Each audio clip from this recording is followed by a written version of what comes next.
ઘણા બધા મિત્રોને એમ લાગે કે કંઈ કરતો નથી, રખડે છે આખો દી, કંઈ કામ ધંધા નથી. હા, હવે મારે કામ ધંધા નથી, હું રખડું છું, પણ મને એના ઉપર ગર્વ થાય છે. કારણ કે એ તો કંઈક કરે છે. એ શું કરે ખબર તમને? મારી હું ધ્યાન રાખે, શું કરે છે, હું રખડે છે, કેવા કાર્ડ કરે છે.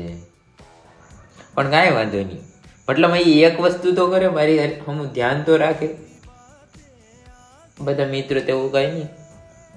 ઘણા છે મોટી ઉંમરના આપણને મતલબમાં ખરાબ જ માનતા હોય. આ ખરાબ છે તો મતલબમાં એવડાની નજર એવી છે કે આ ખરાબ છે, તો હું માનું છું ખરાબ છું. આવું છે આ દુનિયામાં, આવું હાલે મિત્ર.